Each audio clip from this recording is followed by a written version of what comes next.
saya tidak akan banyak bahas banyak ya, karena tadi sudah dibahas detail oleh Mbak Andri dan Mbak Julia. Ini saya ingin menunjukkan betapa dinamisnya proses seleksi LPDP dari tahun per tahun, dan bahkan saya sendiri pun tuh harus riset ya. Dan ini tidak perlu dihafal, ini cukup untuk informasi kita, pegangan kita, bahwa informasi-informasi yang dijelaskan saat ini itu berdasarkan pengalaman kita sebelumnya. Jadi apakah nanti tahun 2021 itu apakah ada mekanisme terbaru, apakah ada persyaratan tertentu yang ditambahkan atau ada yang dikurangi karena pandemi ini, itu bisa saja terjadi. Flashback sebentar terkait dengan, kita perhatikan yang kuning dulu aja sementara. Nah, kita itu presentasi hari ini, sesi yang ketiga itu kita bagian kedua ya, seleksi berbasis komputer. Dan kalau yang dulu itu ada seleksi substansi masuknya. Kalau yang essay on the spot itu udah masuk substansi. Nah, itu seiring berjalannya waktu itu berubah-ubah. Jadi ini nggak perlu dihafal, cukup kita ambil ilmunya bahwa proses seleksi ini tuh kadang ada yang berubah, ada yang dipertahankan, dan ada yang diperluas gitu-gitu.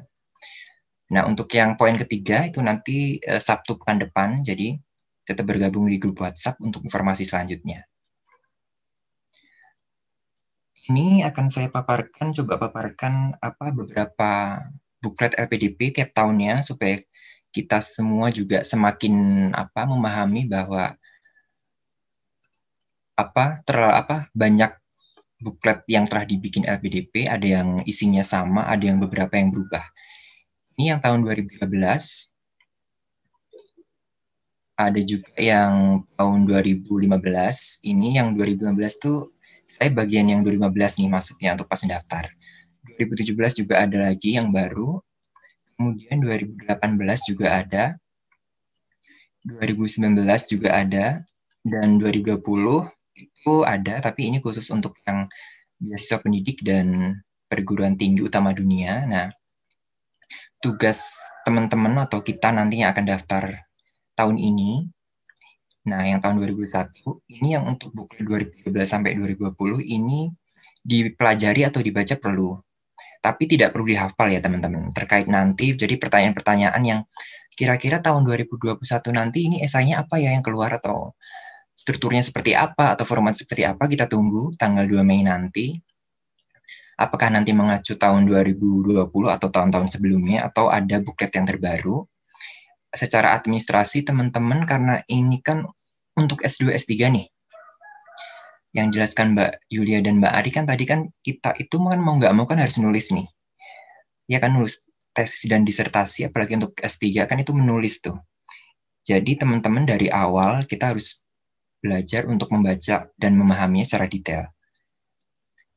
Nah, ini yang untuk 2013, ini gambaran secara umum aja. Format esainya itu seperti ini.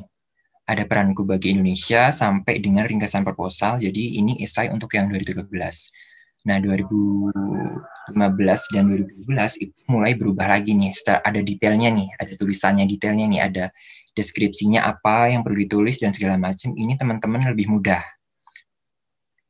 Nah, kemudian di tahun setelahnya ada beberapa tambahan untuk poin 2 dan 3 terkait program magister dan program doktor, itu rencana studi dan proposal penelitiannya itu sama di tahun sebelumnya. Nah, untuk yang poin kedua itu ada tambahan melampirkan daftar silabus perkuliahan. Nah, ini ada statement of purpose. Ini pada intinya itu sama dengan esai tahun sebelumnya, cuma namanya aja yang diubah jadi statement of purpose. Itu isinya kontribusi bagi Indonesia, kontribusi yang telah sedang dan akan dilakukan, berikut poin-poinnya. Kemudian tahun 2019 itu lebih simpel ya. Yang jelas ini udah dijelaskan Mbak Yulia tadi ya. Nah, untuk proposal penelitian itu formatnya sama dengan tahun sebelumnya. Kemudian tahun 2020 itu ada lagi, namanya juga berubah lagi menjadi komitmen kembali ke Indonesia dan rencana kontribusi di Indonesia. Kemudian proposal penelitian juga masih sama. Rencana studi juga masih sama, tapi ada tambahan deskripsi rasional dan seterusnya itu. Kemudian di sini ada personal statement. yang ada tambahan baru. Nah, kalau yang di sebelah kanan itu kan lebih banyak mendeskripsikan tentang kontribusi yang akan sedang dan akan kita lakukan. Nah, kalau yang personal statement kan jelas ada kata personal ya, ini sangat intim banget. Ini menjelaskan tentang diri kita. Tadi yang sudah jelaskan Mbak Yulia, bagaimana kita mampu menjual diri kita dalam satu draft yang dibatasi sekitar 700 sampai 1000 kata. Nah, pentingnya teman-teman di sini adalah baca dan pahami secara detail kebijakan LPDP, terutama yang paling baru. Jadi nanti kan karena 2 Mei ini kan sedang akan. Jadi kalau terkait pertanyaan-pertanyaan untuk kira-kira nanti esainya seperti apa, kemudian persyaratannya apa dan segala macam, kita belum bisa jawab. Jadi kita tunggu aja. Kemudian kalau ada booklet atau user manual pendaftaran beasiswa LPDP, nanti teman-teman tinggal pelajari di situ. Nah, yang poin ketiga ini penting banget, harus benar-benar banyak latihan menulis esai dan dibatasi waktu ya teman-teman. Harus dibatasi waktu karena nanti ini sangat memang formatnya seperti itu. Kalau kita nggak ada waktu kan kita bisa kapanpun menuliskan. Nah, karena ini waktunya tadi terbatas, jadi teman-teman harus berpacu dengan waktu. Kemudian kalau ada kesempatan, jadi saya juga sama nih dengan teman-teman, udah nggak kehitung kali yang ngikutin webinar LPDP itu dulu. Kalau yang saat ini kan kita webinar ya. Kalau dulu saya keliling-keliling dari sampai berapa kali nggak kehitung, itu memang ini upaya untuk kita semakin tahu ya, semakin tahu dan semakin memahami tentang beasiswa LPDP. Nah, terkait dengan penulisan esai tadi ya, kemudian pemilihan program studi, kemudian juga nanti universitasnya mana, menulis apa, mungkin beberapa poin yang bisa kita sama-sama renungkan. Pertama, identifikasi dulu apa yang teman-teman paling suka ini. Kira-kira yang teman-teman bidang apa yang teman-teman cintai, kemudian baru di situ riset tuh universitasnya, kampusnya dan program studinya yang relevan dengan fokus teman-teman nanti itu di bagian apa. Kemudian yang bisa teman-teman lakukan lebih baik dari orang lain itu apa tuh kira-kira? Di hal apa tuh yang kira-kira teman-teman paling menonjol dibandingkan bidang lainnya? Kalau psikologi kan Mbak Andri di sini paling menonjol nih. Aku nggak ngerti bidang psikologi nih, misalnya kayak gitu. Nah dari situ nanti kan Mbak Andri bisa fokus nih psikologinya, psikologi anak kah atau apa misalnya. Kemudian bagus di hal apa nih kira-kira yang teman-teman tuh bisa dibayar untuk hal yang kira-kira orang-orang tuh akan nyari teman tuh semakin expert. Misalnya dokter sekarang tuh kan ada spesialis tuh, semakin detail tuh akan semakin orang cari tuh. Kemudian apa nih yang kira-kira dibutuhkan nih yang kontekstual saat ini, apalagi disinggungkan atau direlasikan dengan COVID-19 misalnya. Kemudian ini jumlah mahasiswa teman-teman dari tahun ke tahun tuh selalu meningkat, baik perguruan tinggi negeri maupun swasta itu selalu meningkat. Jadi teman-teman selain bersaing dengan diri sendiri juga banyak sekali calon-calon awardee yang mendaftar. Jadi teman-teman harus disiapkan nih dari sekarang. Kemudian ini barangkali bisa jadi topik atau referensi ya.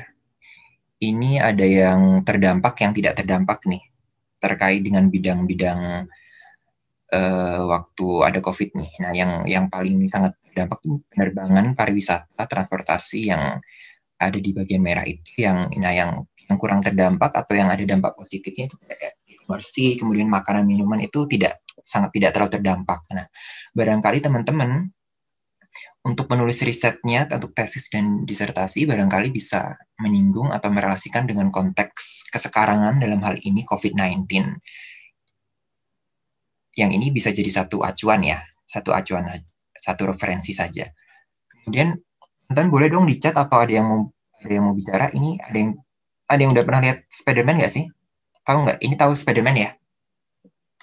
Ada yang boleh di chat atau bisa ngidupin audionya? Udah pernah nonton? Udah udah pernah nonton ketiga-tiganya nggak?